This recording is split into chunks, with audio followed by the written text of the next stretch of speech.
the image that came to the eye as a photon of light sets on its journey in the form of an electrical signal.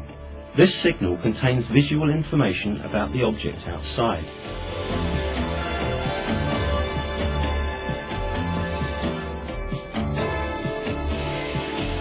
In order for seeing to take place, the electrical signals produced in the retinal cell have to be transmitted to the centre of vision in the brain. Nerve cells, however, are not directly connected to one another. There is a tiny gap between their junction points. How then does the electrical stimulus continue on its way? At this point, another set of complex operations takes place. The electrical energy is transformed into chemical energy without any loss of the information being carried, and in this way the information is transmitted from one nerve to the next. The chemical carriers located at the junction points of nerve cells successfully convey the information contained in the stimulus coming from the eye from one nerve to another. When transferred to the next nerve, the stimulus is again converted into electrical signal and continues its way until it reaches another junction point. Making its way to the centre of vision in the brain in this way, the signal is compared to the information in the centre of memory and the image is interpreted. Finally, we see the bowl full of fruit which we viewed before, by virtue of this perfect system made up of hundreds of small details. And all these amazing operations take place in a fraction of a second.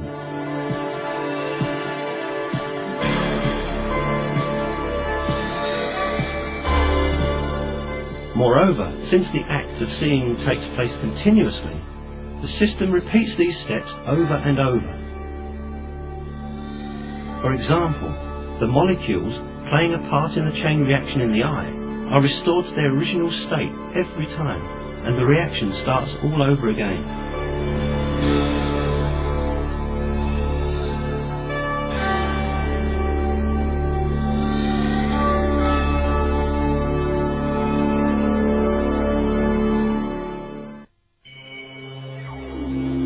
Of course, at the same time, many other equally complex operations are taking place in other parts of the body. We may simultaneously hear the sound of the image we are viewing. And depending on circumstances, we may sense its odour and taste and feel its touch. Meanwhile, millions of other operations and reactions have to continue without interruption in our body if we are to go on living.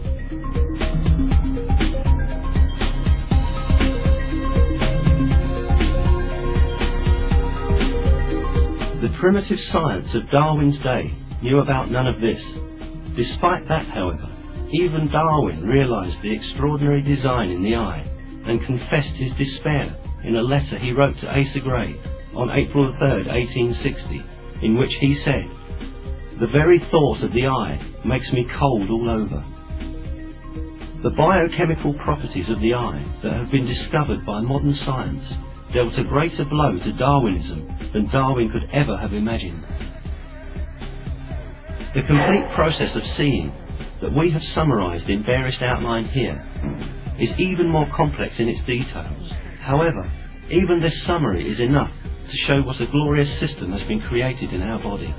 The reactions taking place in the eye are so complex and so finely tuned that it is quite unreasonable to think that these are a product of chance occurrences, as the theory of evolution claims. Michael Behe, a recognized professor of biochemistry, makes this comment on the chemistry of the eye and the theory of evolution in his book, Darwin's Black Box.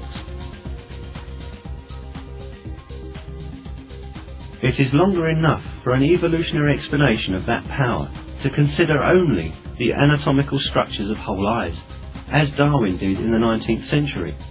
Each of the anatomical steps and structures that Darwin thought were so simple actually involved staggeringly complicated biochemical processes that cannot be papered over with rhetoric.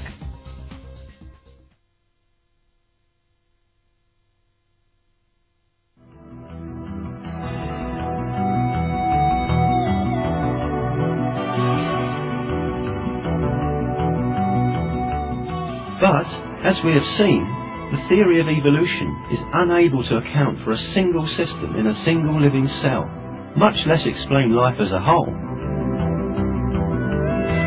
Having utterly demolished the hypothesis that life is simple, science demonstrated to humanity a very important fact. Life is not the product of unplanned happenings. It is the result of a perfect creation. The perfect creation of a superior creator who brought life into being, who is God, the Lord of all the worlds.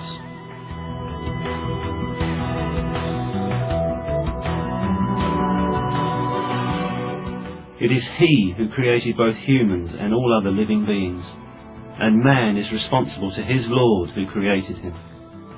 God reminds man of his truth in the Quran.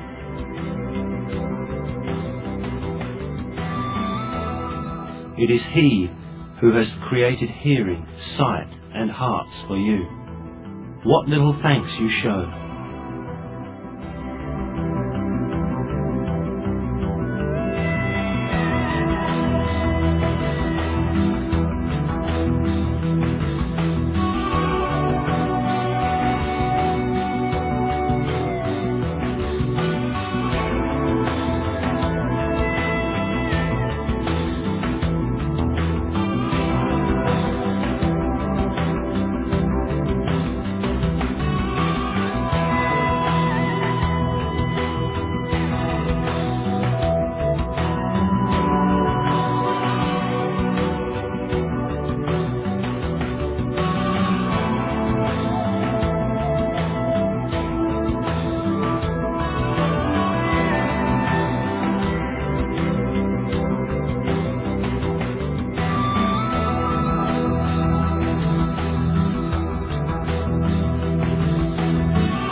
They said, "Glory be to you.